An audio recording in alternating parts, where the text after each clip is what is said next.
Hi there, it's Jake with TrueRife again. Today we're going to be looking at one of the most common troubleshooting techniques we have for the F122. One of the most common phone calls or emails we get is about the bulb or the bath not receiving power.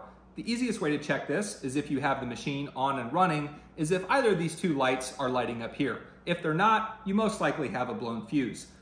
The two ways that this typically happens are if we're running a program for a couple of minutes with either out the bulb or the bath connected, or we put too much salt in the water in the foot bath, which creates too much connectivity and will blow a fuse. Luckily, I can show you a very quick fix and you should be back up and running in about a minute or two.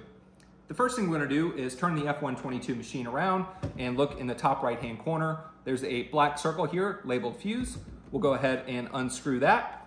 And with every machine, we include two extra fuses right here on the bottom with 3M tape. You would simply grab one of those, pull the fuse out of here, put it back in, and screw it back in.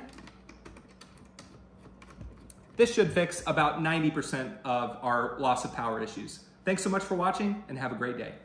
Hi there, it's Jake again with TrueRife. If that fuse replacement didn't work for you, we're going to move on to the second most common troubleshooting technique with our F122, and that's a transistor replacement. First thing we're going to do is flip the machine around, and as a point of reference, I've got 3 total transistors on the back. I've got one, our spare, which is on the very far right hand of the machine, and then I've got 2 that are actually in use.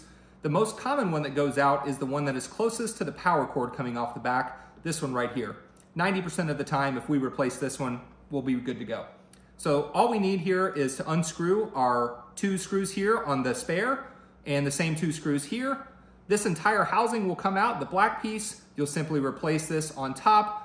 Make sure you line up the holes correctly. There's only one way to put it in, and then put those 2 screws back in and you should be good to go.